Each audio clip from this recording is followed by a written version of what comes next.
तो कैसे हैं आप सब लोग? उम्मीद करते हैं कि आप सब ठीक होंगे और अपने अपने एग्जाम की जोरों शोरों से तैयारी कर रहे होंगे। तो जैसे कि आपसे बहुत दिनों बाद मुलाकात हो रही है, उसके लिए हम माफी चाहते हैं, लेकिन उम्मीद ये करते हैं कि शायद सही वक्त पे हमारी और आपकी मुलाकात हो रही होगी। तो जैसे कि पिछली कुछ वीडियोस में हमने आपको बताया, हमारी और आपकी बात चल रही थी कि हम कॉम्पिटिटिव एग्जाम से लेकर एक कोई नई सीरीज शुरू करने जा रहे हैं। तो आज उसकी एक बेहतरीन शुरुआत मैं करने जा रहा हूँ और आज की ये जो वीडियो है एक लंबी वीडियो, लाइक एक मैराथन वीडियो की तरह होने जा रही है। तो बिना देर किए आज की इस वीडियो को शुरू करते हैं और उससे पहले बस यही कहना चाहूँगा कि वीडियो में एंड तक बने रहिएगा। वीडियो अच्छी लगे तो लाइक करें, शेयर करें और सब्सक्राइब करना चैनल को ना भूलें। तो जैसे कि अगर हमने कॉम्पिटिटिव एग्जाम की बात करें तो कॉम्पिटिटिव एग्जाम में अगर देखा जाए तो बहुत जल्द जैसे कि इस वक्त जो मैं वीडियो रिकॉर्ड कर रहा हूँ तो लगभग आज है 30 तारीख और लगभग 1.5 दिन बाद AMU का MBA का एंट्रेंस होने वाला है। जी हाँ, 1 तारीख को संडे के दिन MBA का एंट्रेंस होने वाला है और उस एंट्रेंस में MBA के उस एंट्रेंस में 4 हिस्सों में वो एंट्रेंस डिवाइडेड है। हालांकि ये बातें आप पहले से भी जानते होंगे, फिर भी आज लास्ट जो ये 2 दिन हमारे पास मौजूद है, उन लास्ट के 2 दिन में हम कोशिश करेंगे कि आपको उसमें बेहतर से बेहतर रिजल्ट तक पहुंचाने की कोशिश करें। तो उस एमबीए का जो हमारा एंट्रेंस है उसमें जो पोर्शन है वो 4 हिस्सों में डिवाइडेड है। पहला हिस्सा जो हमारा आता है वो हमारा है एप्टीट्यूड, जनरल एप्टीट्यूड, मतलब एक बेसिक मैथमेटिक्स जो 9th 10th की जो मैथमेटिक्स होती है 25% हिस्सा हमारा वो आएगा। फिर दूसरा जो हमारा हिस्सा है वो 25% हमारा आता है रीजनिंग का, रीजनिंग लाइक लॉजिकल और एनालॉजी, हर प्रकार की रीजनिंग 25% इसका हिस्सा रहेगा।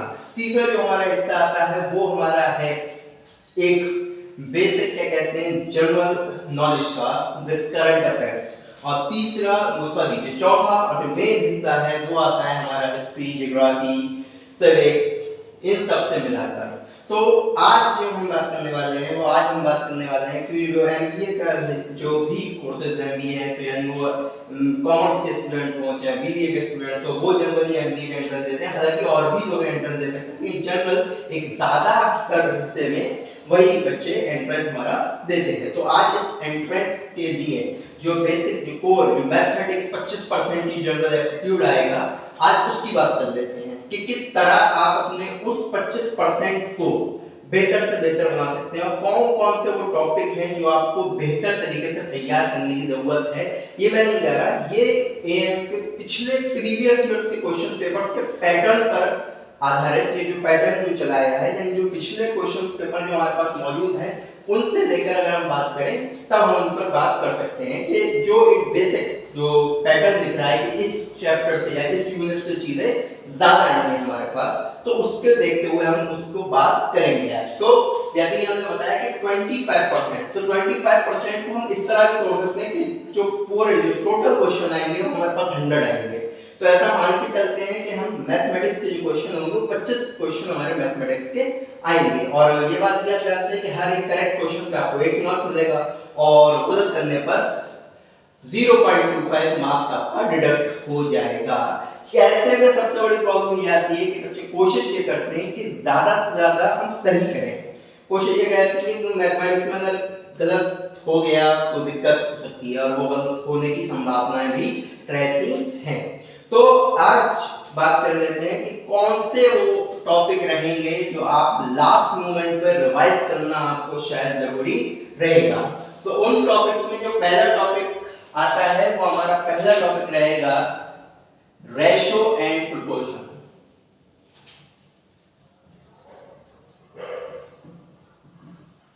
जी हाँ, रेशो एंड प्रोपोर्शन एक बेहतरीन टॉपिक है, ज्यादातर कॉम्पिटिटिव एग्जाम में पूछा जाता है और पिछले कुछ ईयर्स के अगर प्रीवियस ईयर्स के अगर हम सेट उठाएं तो उनमें भी रेशो एंड प्रोपोर्शन के क्वेश्चंस आपको अच्छे खासे तादाद में मिल जाएंगे। रेशो एंड प्रोपोर्शन लाइक जैसे हम ये कह सकते हैं कि the ages of father and son, इस तरीके के जो हमारे पास क्वेश्चन दिए गए होते हैं कि अभी अगर मान के चलें कि पिता और पुत्र की जो आयु है या फादर और सन की जो एज है उनका रेशो इतना है, 2 साल के बाद उनका रेशो इतना हो जाता है, तो उनका प्रेजेंट एजेस क्या होंगी। तो ये जो जनरल जो क्वेश्चन एप्टीट्यूड में आए हैं ये रेशियो एंड प्रोपोर्शन की बेसिक प्रॉपर्टी पर है और ये बहुत ही बेहतर तरीके से आपको तैयार करने की जरूरत पड़ेगी। तो रेशियो एंड प्रोपोर्शन के लिए मैंने ये बात पहले भी कही है कि आप बेहतर तरीके से तैयार करें, उसके लिए बेसिक क्वेश्चन जो हैं जो प्रीवियस ईयर के सेट में आए हैं वो लगाइए, आप बेसिक क्वेश्चन बुक्स से तैयार कीजिए। लेकिन रेशियो एंड प्रोपोर्शन में फिर कह रहा हूँ कि एक बेहतरीन और एक मेन इंपॉर्टेंट टॉपिक होने वाला है, ऐसा पिछले कुछ ईयर्स के क्वेश्चन पेपर्स में, एंट्रेंस के क्वेश्चन पेपर्स में हमने ये पैटर्न देखा है। सेकंड जो इंपॉर्टेंट टॉपिक आपका होने वाला है वो आपका परसेंटेज। परसेंटेज एक और मेन और इंपॉर्टेंट टॉपिक होने वाला है जनरल एप्टीट्यूड के लिए। जैसे कि अगर परसेंटेज जैसे बात किया जाए कि व्हाट इज द 7% ऑफ 35 का 7% क्या होगा। कभी कभी कुछ पेपर्स में, कुछ एंट्रेंस के क्वेश्चन पेपर्स में इतने आसान क्वेश्चन भी आए हैं, लेकिन ऐसा जरूरी नहीं है कि इतने ही आसान आएंगे, लेकिन परसेंटेज बेस्ड क्वेश्चन भी हमारे बहुत इंपॉर्टेंट होने वाले हैं। तो इसलिए बेहतर होगा कि आप इस टॉपिक को भी अच्छे से तैयार करें। तीसरा मेन टॉपिक जो हमारा होने वाला है वो हमारा होने वाला है profit and loss. Profit and loss एक मेन इंपॉर्टेंट टॉपिक होने वाला है। प्रॉफिट और लॉस के ज्यादातर सवाल आपको देखने को मिल जाएंगे, देखने में आए हैं, तो इसलिए बेहतर होगा कि आप प्रॉफिट एंड लॉस परसेंटेज के सवालों को भी अच्छे से तैयार कर ले। जैसे कि मान लीजिए कि राम ने एक scooter, Ram buy and sold scooter ₹8 and sold it at rupees, और वो कुछ रुपीस में बेच देता है। Then find the gain percent, कितना उसको प्रॉफिट होगा, या फाइंड द लॉस परसेंट, कितना उसको लॉस परसेंट होगा। या इस पर बेस्ड जो जनरल एक बेहतरीन क्वेश्चन जो ज्यादातर अक्सर जो पूछ लिया जाता है कि मान लीजिए कि 4 आर्टिकल की कॉस्ट प्राइस उतनी है जितने की उसकी 8 आर्टिकल की सेलिंग प्राइस होगी, तो what is the loss percent और प्रॉफिट परसेंट। तो उस पर पूरा जैसे अपन क्या कहा कि 4 आर्टिकल की कॉस्ट प्राइस उसी की 8 आर्टिकल की सेलिंग प्राइस के बराबर होगी। तो जितने में 4 खरीदे उतने में हमने 8 बेचे, तो उसमें आपसे पूछ सकता है वो डायरेक्ट कि कितने का आपको इसमें प्रॉफिट या कितने में आपको उसको लॉस परसेंट होगा। इसके अलावा चौथा मेन टॉपिक होने वाला है अलजेब्रा। मेन टॉपिक अलजेब्रा होने वाला है। अलजेब्रा से रिलेटेड सारी की सारी कंडीशन, सारे फार्मूले पर बेस्ड भी क्वेश्चन आए हैं, कुछ वर्ड प्रॉब्लम्स भी आई हैं। और ऐसे में अलजेब्रा एक बेसिक और कोर टॉपिक होने वाला है आपके आने वाले एंट्रेंस के लिए। और अलजेब्रा हमेशा से एक अच्छा टॉपिक रहा है मैथ का, तो बी श्योर कि अलजेब्रा का पोर्शन आपने अच्छे से कवर अप किया हो, और उम्मीद करते हैं कि आप सब कर लेंगे। अगर नहीं किया है तो आप कर लीजिए, अभी भी हमारे पास वक्त है, इतना है। और हम कह सकते हैं कि हम वक्त नहीं है, लेकिन बहुत वक्त है पढ़ने के लिए। अभी भी हमारे पास 1.5 दिन बचा है, 1.5 दिन में स्टूडेंट एक रात में क्या कहते हैं पूरी की पूरी किताब पढ़ा देते हैं। ये टॉपिक क्या है। 5वां मेन टॉपिक होने वाला है arithmetic progression, AP.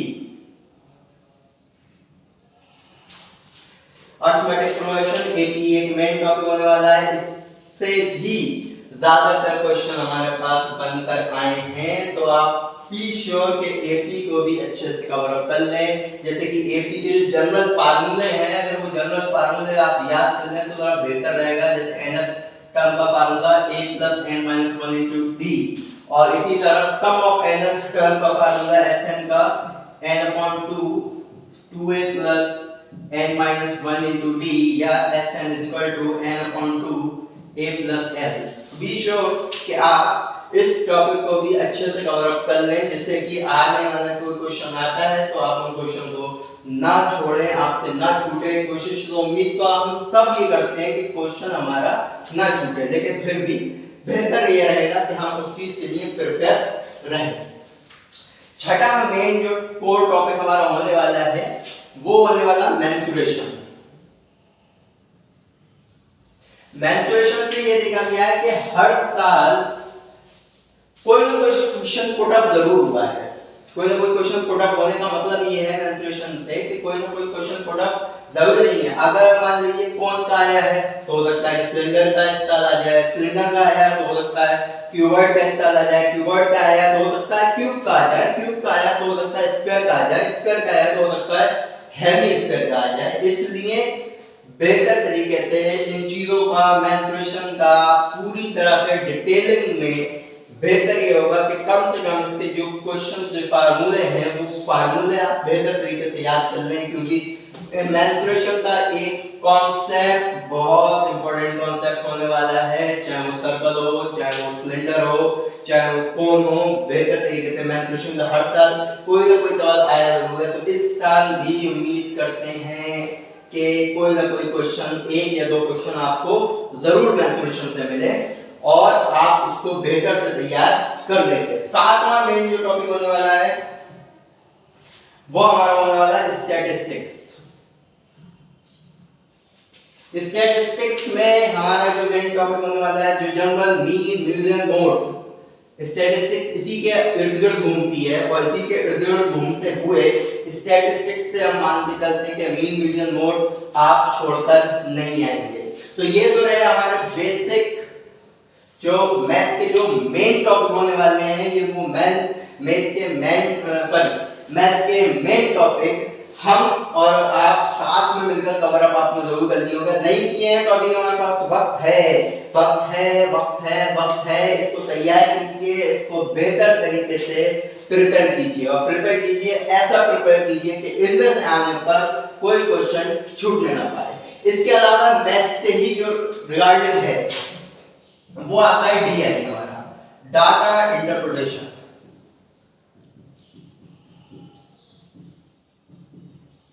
Data interpretation में डीआई में बहुत अच्छे मार्क्स आप स्कोर कर सकते हो, बहुत अच्छा मार्क्स आप गेन कर सकते हो, लेकिन उस डाटा इंटरप्रिटेशन को आपको अच्छे से रीड करना होगा। डाटा इंटरप्रिटेशन में पहली चीज आती है पाई चार्ट, दूसरी चीज है bar graph,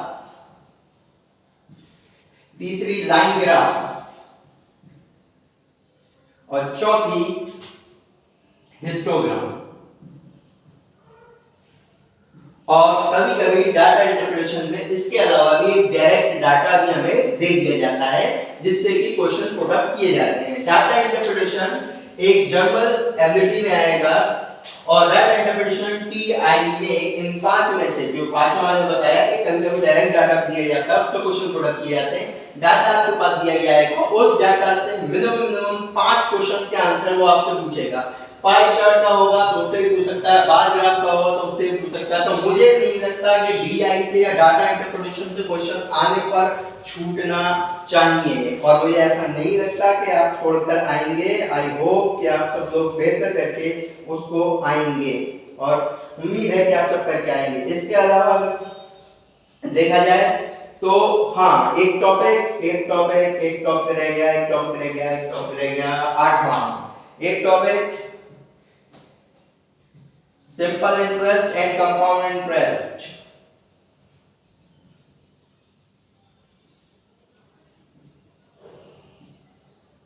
simple interest and compound interest, इनको भी आपको बेहतर तरीके से तैयार करना है।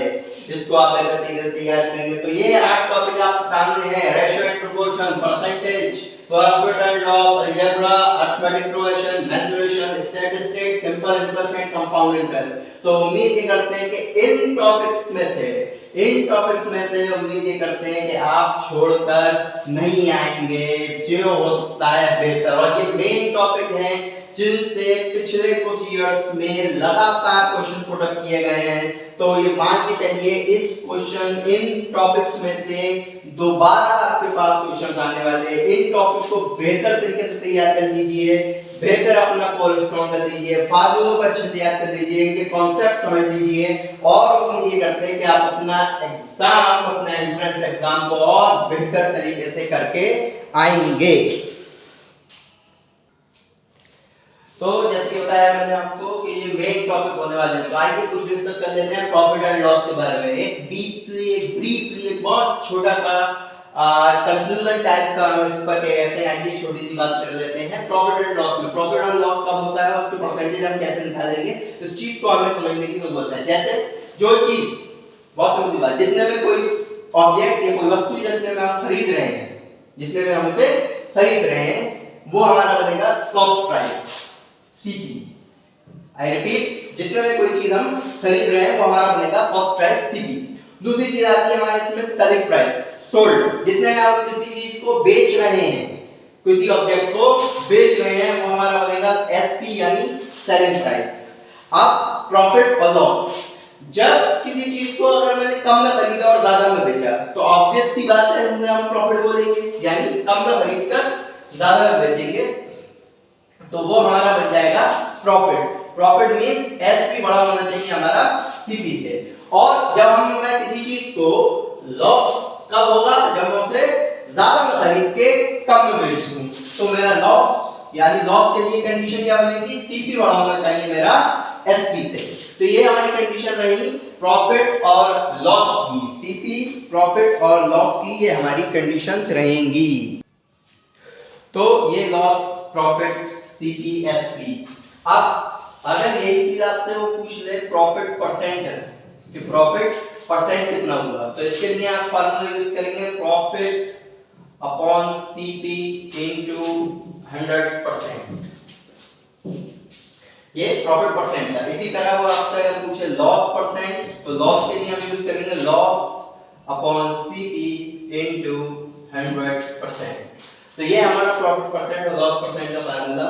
अब इसके अलावा भी चीज MP, what is MP, MP क्या है, एमपी या तो हमारी क्या जाती है मार्केट प्राइस या क्या जाता है market price. Market price means for example मान लीजिए आप कोई मार्केट में जींस खरीदने जाते हैं और जींस पर लेबल जो लगा हुआ है,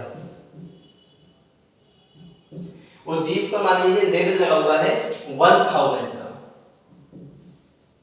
1000 का, और उस पर एक टैग लगा हुआ है, लेबल 1000 का है, ठीक, उस पर टैग लगा है 25% discount, 25% discount.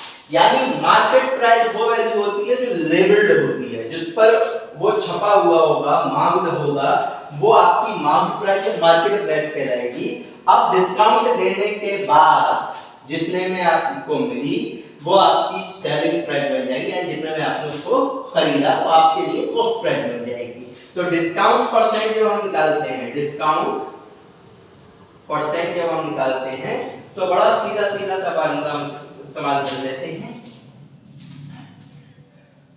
Discount upon MP into 100%। जितना डिस्काउंट मिलेगा वो डिस्काउंट परसेंट, अगर डिस्काउंट परसेंट दिया हो तो कोई दिक्कत ही नहीं है। अगर डिस्काउंट परसेंट फॉर एग्जांपल मान लीजिए 1000 रुपए की जींस, ये उसकी एमपी है, आपसे ये पूछे कि आपको आपने उसमें कितने खरीदी यानी इसकी कॉस्ट प्राइस कितनी होगी, तो आपको 25% डिस्काउंट मिला, 25% डिस्काउंट। तो डिस्काउंट 25% जब डिस्काउंट है तो 1000 का 25% यानी 250, 1000 में 250 माइनस करेंगे यानी 750 रुपीस उसकी कॉस्ट प्राइस यानी उसकी खरीद होगी, यानी कितने में आपने उसको खरीदा होगा, 750 रुपीस में उस जीन्स को हम खरीद पाएंगे। यानी तो एमपी यानी जितना उस पर लेबल्ड होगा, जितना उस पर लिखा होगा वो हमारी बनती है एमपी यानी मार्केट प्राइस या मार्केट प्राइस।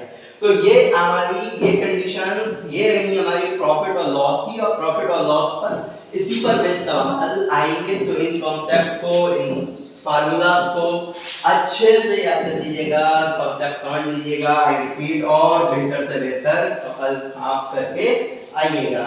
सेकंड जो मेन टॉपिक होने जा रहा है, उस मेन टॉपिक में अगर हम बात करें मेंसुरेशन की कर लेते हैं, और मेंसुरेशन के मेन टॉपिक पर मेंसुरेशन के मेन टॉपिक पर आए तो मेंसुरेशन के मेन टॉपिक्स हमारे वही रहेंगे, क्यूबॉइड, क्यूब, सिलेंडर, कोन, स्फीयर। ये मेन टॉपिक होने वाले हैं हमारे मेंसुरेशन में। इनके फार्मूले क्यूबॉइड का सीएस है, क्यूबॉइड का सीएस है, कर्व सरफेस एरिया, वो हमें याद होना चाहिए। 2 into L plus B into H. इसका टीएस है यानी टोटल सरफेस एरिया, वो हमें याद होना चाहिए। वो 2 into L B plus B H plus H L. इसका volume L into B into H, ये हमें याद होना चाहिए। क्यूब की तरफ अगर बात करें तो 4 इंटू ए स्क्वायर या 4 इंटू साइड स्क्वायर, इसका सी एस या एल एस होता है, कर्व सरफेस एरिया या lateral surface area. Total surface area पूरा संपूर्ण पृष्ठ का क्षेत्रफल जो हम जिसे बोलते हैं, तो वो आपका होगा 6 इंटू ए स्क्वायर यानी 6 इंटू साइड स्क्वायर। और इसका वॉल्यूम आपका होता है h का क्यूब या a का क्यूब।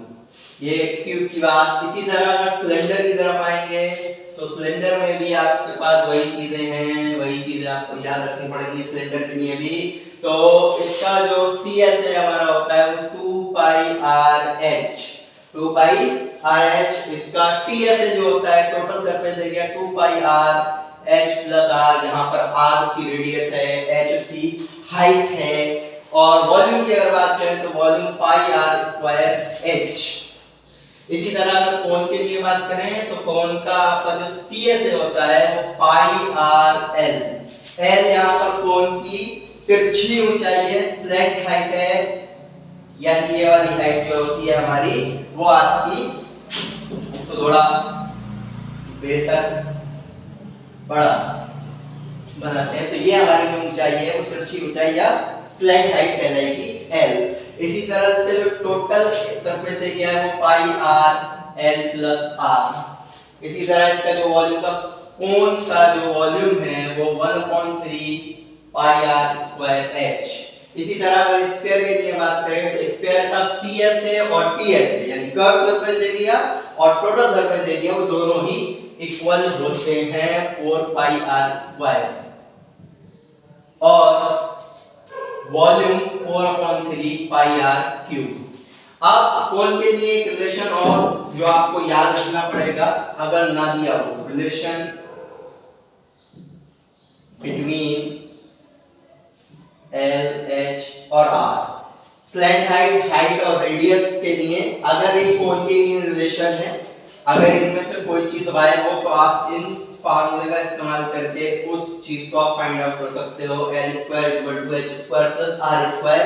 ये कब है? जब आपके पास L, H या R में से कोई चीज आपके पास मौजूद ना हो, अदरवाइज इसमें कोई ऐसी दिक्कत नहीं आएगी। तो एक कॉन्सेप्ट, ये मेजर चीजें हैं, इन मेजर चीजों को आप बेहतर तरीके से याद कर लीजिए, समझ लीजिए और कोशिश कीजिए कि जितना हो सके उसको आप पी कॉन्फिडेंट होकर इन चीजों पर आप ध्यान दे सकें और जितना हो सके बेहतर तरीके से आप इसको प्रिपेयर कर सकें, क्योंकि जितना आप बेहतर तरीके से प्रिपेयर करेंगे उतने बेहतर तरीके से उम्मीद रहेगी कि आप अच्छा मार्क्स स्कोर करेंगे। इसके बाद अगर हम तीसरे टॉपिक की तरफ, इसके मेन टॉपिक की तरफ चलें तो अगला टॉपिक हमारा, तो इसी तरह अगले मेन टॉपिक की बात करें तो अगला मेन टॉपिक हमारे पास होने जा रहा है अलजेब्रा, जिससे अक्सर अलजेब्रा, और ये बात आप भी जानते हैं कि अलजेब्रा एक बियॉन्ड, एक बेहतरीन और एक लंबा टॉपिक, हम कह सकते हैं कि एक लंबा टॉपिक है अलजेब्रा, जिसके अंदर काफी सारी चीजें आती हैं, जिसके अंदर काफी सारी चीजें अगर देखा जाए तो पॉलिनोमियल से रिलेटेड सवाल, पॉलिनोमियल्स के बाद लीनियर इक्वेशंस और क्वाड्रेटिक इक्वेशंस,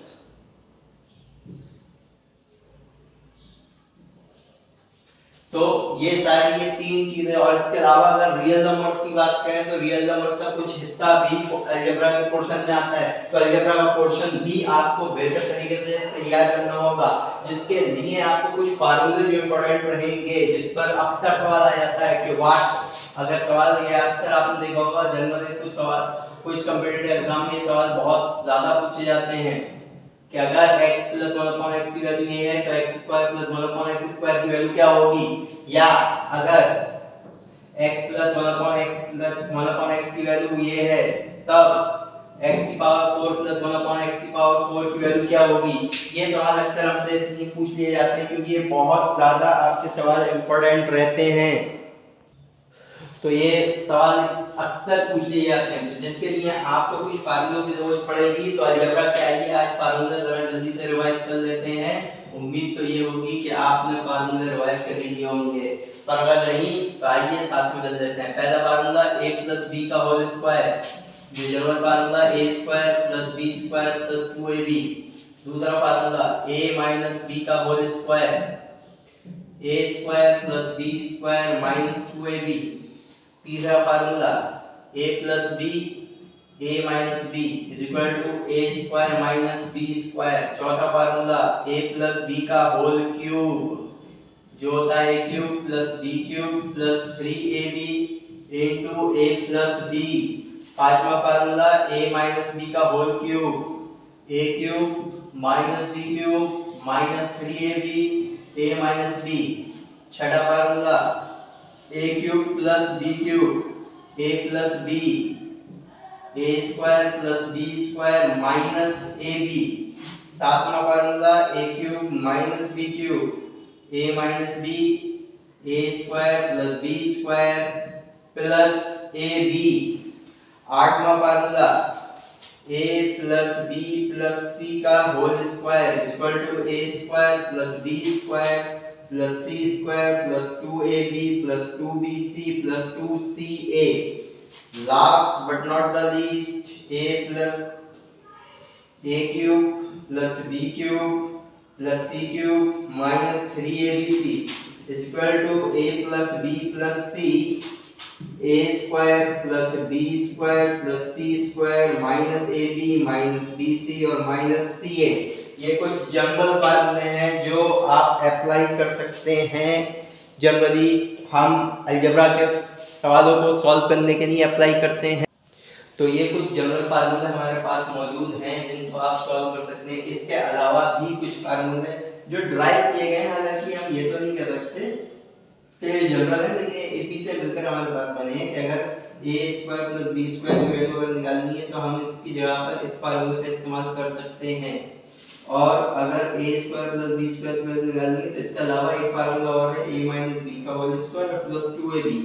ये फार्मूला तब आप अप्लाई कर सकते हो जब आपसे a² + b² की वैल्यू पूछे जब a + b की वैल्यू दी हो, और ये फार्मूला आप तब इस्तेमाल कर सकते हैं जब आपको a - b की वैल्यू दी हो। जब क्योंकि a - b का whole square a² + b² - 2ab होता है, -2ab से +2ab कैंसिल आउट हो जाएगा, a² + b² ही हमारे पास बचेगा। तो ये मेरे दोस्तों ये बेसिक चीजें हैं अलजेब्रा की, बेसिक फार्मूले हैं जिनको आप अच्छे से तैयार कर लीजिए, क्योंकि इस पर बेस्ड सवाल आपके पास आ सकते हैं, ये मान के हम चल सकते हैं। तो इसलिए आप इनको अच्छे से तैयार कर लीजिए अगर अभी तक आपने इनको तैयार नहीं किया है। इसके अलावा अगर लीनियर इक्वेशन की बात करें तो लीनियर इक्वेशन में हम सब इस चीज को जानते हैं कि जो दो इक्वेशन हमारे पास सॉल्व करने में उनको टाइम जाता है, लेकिन आप उसको सॉल्व कर सकते हैं और सॉल्व करने की आदत डाल दीजिए। लीनियर इक्वेशन से रिलेटेड वर्ड प्रॉब्लम कर लीजिए जो आपके लिए बहुत बेनिफिशियल होंगी, क्योंकि वही चीजें आपको एग्जाम में भी उम्मीद मिलेगी। इसके अलावा क्वाड्रेटिक इक्वेशन, अगर क्वाड्रेटिक इक्वेशन की बात करें, क्वाड्रेटिक इक्वेशन एक बहुत अच्छा अलजेब्रा का टॉपिक है।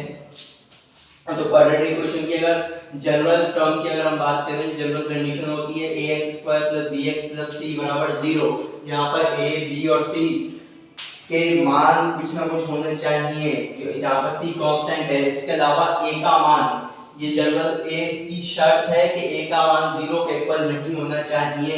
अगर a का मान 0 के इक्वल हो जाएगा तो ये क्वाड्रेटिक इक्वेशन आपकी नहीं रहेगी। क्वाड्रेटिक इक्वेशन को सॉल्व करने के लिए हम दो मेथड जनरली इस्तेमाल कर सकते हैं। पहला तो हमारा फैक्टराइजेशन मेथड, गुणनखंड विधि,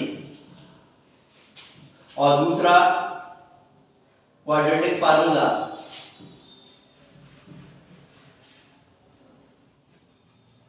जिसको हम श्रीधराचार्य फार्मूला भी कहते हैं, श्रीधराचार्य विधि जो हम इसको कहते हैं, श्रीधराचार्य विधि, जिसको हम तब ज्यादातर हम तब इस्तेमाल करते हैं जब फैक्टर नहीं पॉसिबल होता है। हालांकि जिनके फैक्टर पॉसिबल है उसको भी श्रीधराचार्य विधि द्वारा हम हल कर सकते हैं। श्रीधराचार्य विधि का फार्मूला अगर आपको याद नहीं तो मैं आपको बता देता हूँ, x = -b ± √b² - 4ac/2a।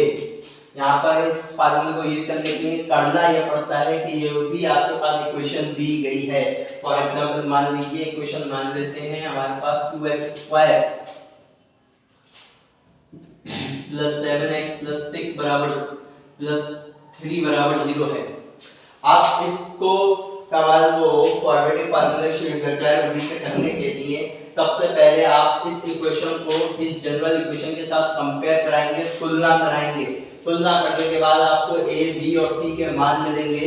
वो a, b और c के मान आप इस फार्मूले में रखेंगे, उसको हल करेंगे और लास्ट में जाने के बाद हमें x की दो वैल्यू प्राप्त होंगी। x की वो दो वैल्यू प्राप्त होने के बाद हम x के मान ज्ञात कर सकेंगे। तो इस तरीके से आप क्वाड्रेटिक फार्मूला या श्रृंखलाचार विधि से इस सवाल को हम हल करेंगे। इसके अलावा जो क्वाड्रेटिक इक्वेशन पर जो सबसे ज्यादा इंपॉर्टेंट चीज जो आती है सॉल्व तो हम कर ही लेंगे। अगर क्वाड्रेटिक इक्वेशन पर वर्ड प्रॉब्लम आता है तो उसको भी आप सॉल्व करेंगे। सॉल्व तो उसी तरीके से करना है, लेकिन मूलों का जो हमारे पास नेचर ऑफ द रूट्स वाली बात है वो हमें बहुत अच्छे से याद रखने की बात जरूरी है कि मूलों की प्रकृति क्या होगी। कि जो मूलों की प्रकृति का मतलब ये है कि जो x के मान लीजिए यहाँ से जो x के जो दो मान हमें प्राप्त होंगे वो दो मान हमारे कैसे होंगे, बिना ज्ञात किए हम ये बताना कि वो कैसे होंगे। तब ये वाली बात हम नेचर ऑफ द रूट्स की कंडीशन हमारे लिए बहुत इंपॉर्टेंट हो जाती है। पहली कंडीशन, अगर b² - 4ac का मान 0 से बड़ा आएगा तो जो रूट्स होंगे हमारे वो रियल होंगे यानी वास्तविक होंगे और डिस्टिंक्ट होंगे यानी अलग अलग होंगे। यानी x के दोनों मान वास्तविक होंगे, रियल होंगे और अलग अलग यानी डिस्टिंक्ट होंगे। दूसरी कंडीशन, अगर b² - 4ac का मान 0 से छोटा आता है यानी कि अगर ऋणात्मक आता है, नेगेटिव आता है, तब जो रूट्स हमारे होंगे वो रियल नहीं होंगे यानी कि रियल ना होके यानी कि वो कॉम्प्लेक्स होंगे। कॉम्प्लेक्स यानी अगर अंडर रूट में कोई माइनस की संख्या अगर बची रह जाती है तो वो कंडीशन आपकी इमेजिनरी नंबर यानी कॉम्प्लेक्स रूट्स में चली जाएगी। यानी रूट्स आपके वास्तविक नहीं होंगे। बिना ज्ञात किए, बिना कैलकुलेट किए इनके सहारे आप ये बात बता सकते हो कि इनके मूल या इनके जो मान हैं x के या जो भी वेरिएबल आपके पास मौजूद होगा वो कैसे होंगे। और तीसरी कंडीशन आपके पास b² - 4ac अगर 0 के इक्वल आ जाता है, 0 के इक्वल आ जाता है तब रूट्स आपके रियल भी होंगे और साथ ही साथ इक्वल भी होंगे। वास्तविक और समान, रियल के साथ साथ वास्तविक और समान भी होंगे आपके, यानी इक्वल तो होंगे ही होंगे, उसके साथ वास्तविक और समान भी होंगे। तो इस पर जो रिलेटेड क्वेश्चन है, जो बहुत इंपॉर्टेंट क्वेश्चन है इस नेचर ऑफ द रूट्स पर, वो ये आता है कि द रूट्स आर, बल्कि roots of quadratic equation are real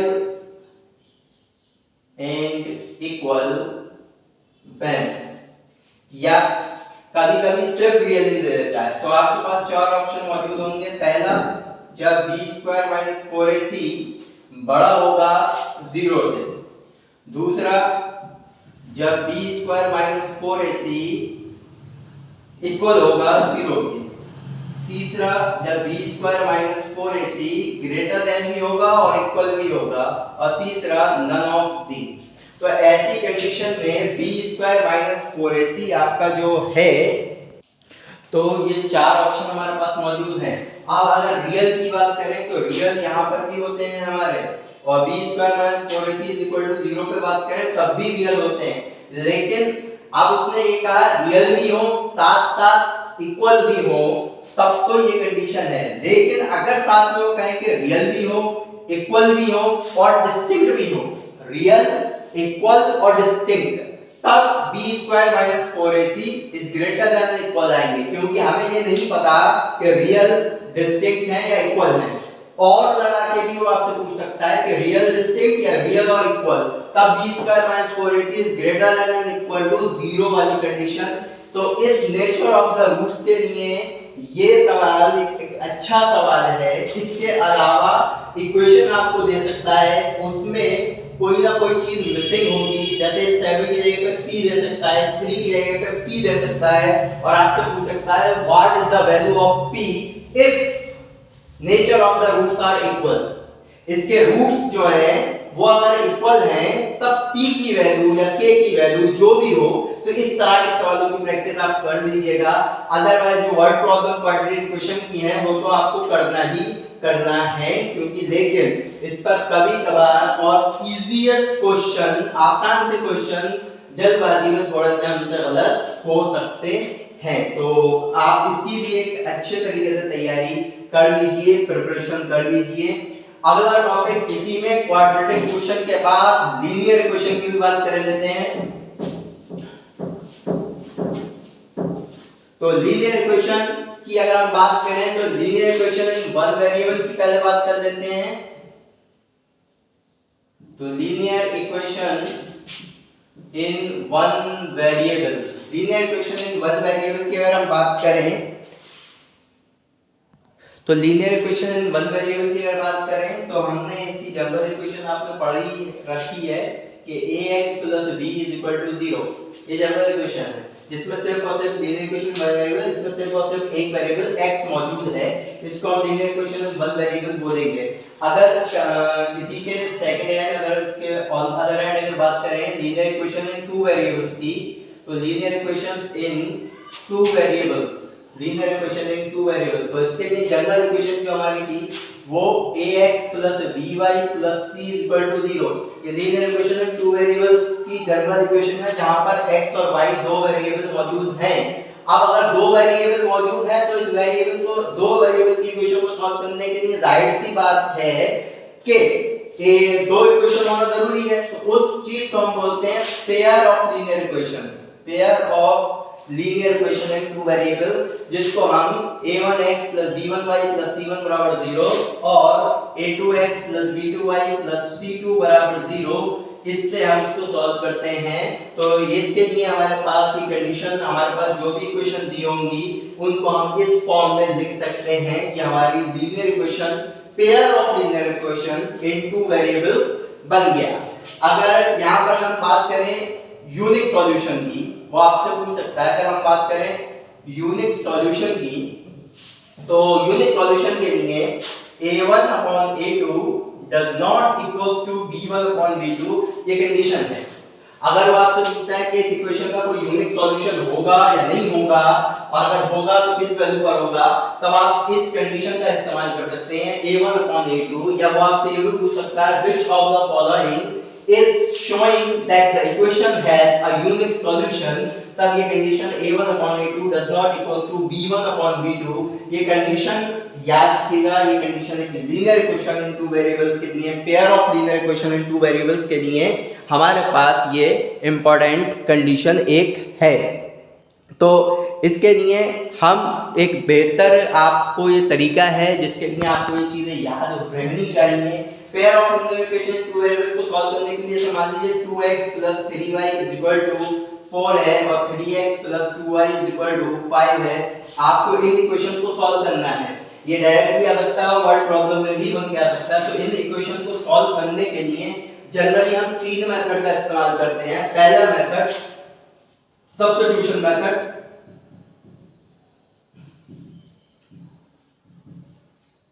substitution method, दूसरा एलिमिनेशन मेथड, और तीसरा हमारा क्रॉस मल्टीप्लिकेशन मेथड, वज्र गुणनखंड जिसको हिंदी में हम बोलते हैं क्रॉस मल्टीप्लिकेशन मेथड। तो ये तीन मेथड का हम इस्तेमाल करते हैं जिससे कि हमारी इक्वेशन सॉल्व हो सकती हैं, जिससे कि हम अपनी इक्वेशंस को सॉल्व करते हैं। तो इन इक्वेशंस के लिए आपको बेहतर तरीके से तैयार रहना है। सब्स्टिट्यूशन मेथड में क्या होता है कि जैसे फॉर एग्जांपल मान लीजिए इसी इक्वेशन को हम सॉल्व कर रहे हैं, तो किसी एक वेरिएबल की वैल्यू इक्वेशन से सब्स्टिट्यूट कीजिए। फॉर एग्जांपल अगर इस इक्वेशन को देखा जाए तो ये 2x 4 3y मींस 3y को हम वहां ले गए और x मेरे पास हो जाएगा 4 3y/2। अब ये x की वैल्यू उठाकर मैं दूसरी इक्वेशन में सब्स्टिट्यूट कर दूंगा मींस 3x x यहां पर हमारे पास आ गई 4 3y/2 और प्लस 2y 5। अब ये पूरी इक्वेशन हमारी y के टर्म में y के पदों में रिड्यूस हो गई। अब इसको सॉल्व कर लेंगे और y का मान हमें मिल जाएगा। फिर वो y का मान उठाकर किसी एक इक्वेशन पे जब आप रख दोगे उससे आपको x का मान मिल जाएगा। इस तरह x और y के मान सब्स्टिट्यूशन मेथड से हम सॉल्व कर सकते हैं, सॉरी ज्ञात कर सकते हैं। अगर एलिमिनेशन मेथड की बात की जाए, अगर इन्हीं इक्वेशन को एलिमिनेशन मेथड से अगर हम सॉल्व कर रहे हैं तो उसके लिए सबसे पहले हमें ये देखना होगा कि अगर x के लिए मैं काम कर रहा हूं तो x के गुणांक इक्वल होने चाहिए और अगर y के लिए काम कर रहा हूं तो y के गुणांक इक्वल होने मेरे पास चाहिए। जैसे अगर मैं x के लिए बात करूं तो यहां पर x का गुणांक 2 है और यहां x का गुणांक 3 है, तो यानी इस इक्वेशन को 3 से गुणा और इस इक्वेशन को 2 से गुणा। जब इस इक्वेशन को मैंने करी तो ये होगा 6x 3 या 9y सॉरी इक्वल टू 12 और ये हमारा हो जाएगा 2 3 6x 2 दूनी 4y और ये हो गया हमारा 5 दूनी 10। अब इस इक्वेशन को सॉल्व करने के लिए यहां पर 6x तो 6x मेरा मतलब हो गए। अब जैसे हम इसे घटाएंगे सब्ट्रैक्ट करेंगे तो नीचे वाली इक्वेशन के साइन बदल के 9 में से 4 गए यानी ये हमारा हो जाएगा 5y, 12 में 10 जाएंगे ये हमारा बचेंगे 2 यानी y का मान मिल गया 2/5।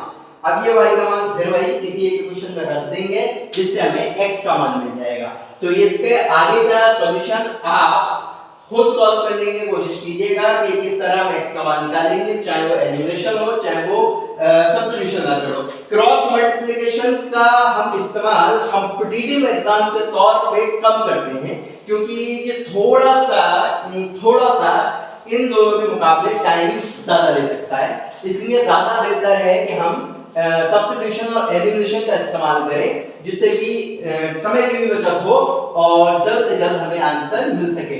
तो ये हमारा linear equation and two variables की बात रही। अब लीनियर इक्वेशन को अगर वर्ड प्रॉब्लम आती है तो वर्ड प्रॉब्लम को सॉल्व करने के बाद वो इक्वेशन ही बनेगी और फिर आपको इक्वेशन को सॉल्व करना है। तो बेसिक बात कि इक्वेशन को सॉल्व करना अच्छे से कर लीजिएगा। अगर कोई दिक्कत, कोई समस्या, कोई परेशानी रहती है तो बार-बार इस वीडियो को रिवाइंड कीजिए और जितना हो सके आप उसको बेहतर तरीके से प्रिपेयर कर लीजिए। तो आज अगर देखा जाए तो अब तक हमने रेशियो एंड प्रोपोर्शन कर लिया, सॉरी प्रॉफिट एंड लॉस कर लिया, मैच्योरेशन के कॉन्सेप्ट समझ लिया, क्वाड्रेटिक इक्वेशन का कॉन्सेप्ट समझ लिया, अलजेब्रा के फार्मूले समझ लिए, लीनियर इक्वेशन टू वेरिएबल्स के कॉन्सेप्ट समझ लिए। तो जितना हो सके आप उतने बेहतर प्रिपरेशन के तौर पे तैयार रहिए, उतनी बेहतर तरीके से प्रिपरेशन कीजिए जिससे कि जितना हो सके और बेहतर से बेहतर आप रिजल्ट अचीव कर सकें और बेहतर से बेहतर मार्क्स आप गेन कर सकें। आज ये जो हमारी वीडियो जो पहली वीडियो थी, आज इस वीडियो का यहाँ पर समापन करते हैं। कल एक और वीडियो के साथ आपके साथ मिलेंगे जिसमें और बाकी के जो हमारे टॉपिक्स हैं, जो मेन टॉपिक्स हैं, उनको हम क्या कहते हैं डिस्कस करेंगे जिससे कि एंड मोमेंट पर, लास्ट टाइम पर आप और बेहतर तरीके से उसको कर सकें। और कोशिश यही कीजिएगा कि एंड मोमेंट पे जितने कॉन्सेप्ट हैं, जितने फार्मूलाज हैं, जितने हो सके आप उतने बेहतर तरीके से उसको तैयार कर लीजिए और छूटने नहीं चाहिए। और एक चीज हमेशा ध्यान रखना, आप अपने आप को, जो भी लोग इस वीडियो को देख रहे हैं, जो एंट्रेंस एग्जाम में बैठने वाले हैं या जो वैसे भी अगर देख रहे हैं, तो बेहतर जरूरी नहीं है कि किसी ये जो वीडियो बनाई है मैंने, हाँ मेरा मोटिव ये है कि जो आपका एंट्रेंस एग्जाम है उसके लिए एक बेहतर तरीके से कॉन्सेप्ट क्लियर हो सके।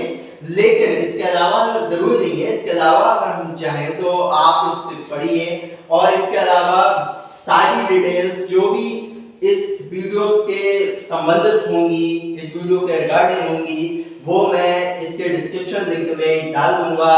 सारे के सारे डाउट आप मुझसे मेरे चैनल पे आकर मुझसे पूछ सकते हैं। अगर कोई क्वेरी रहती है तो आप मुझे डायरेक्ट डीएम कीजिए, कोई विदाउट एनी हेजिटेशन। लेकिन पढ़िए, पढ़कर एक बेहतर इंसान बनिए।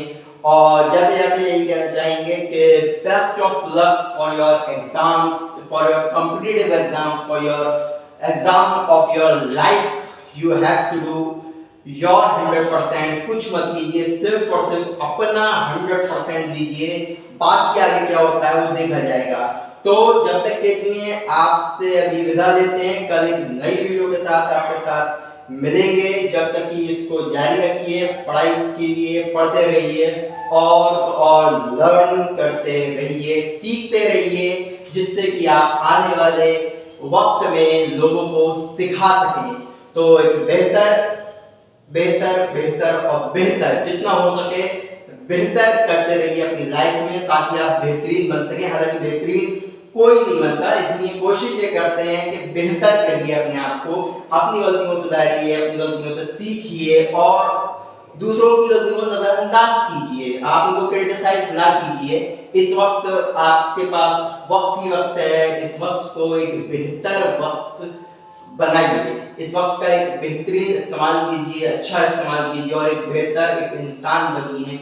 और कोशिश कीजिए जितना हो सके गिव आउट करें, लोगों को देने की कोशिश करें जितना हो सके, आपसे जितना बन सकता है, चाहे वो ज्ञान के जरिए हो चाहे कैसे हो, एक अच्छा इंसान बनिए। तो चलिए जाते जाते आपको छोड़ जाते हैं इस वीडियो के लास्ट सीन के साथ। बाकी चैनल पे नए हो तो उस चैनल को आप लाइक करें, शेयर करें और इस वीडियो को जरूर जरूर दूसरे लोगों तक पहुंचाइए। और हाँ, चैनल को सब्सक्राइब करना ना भूलिएगा। मिलते हैं कल नई वीडियो।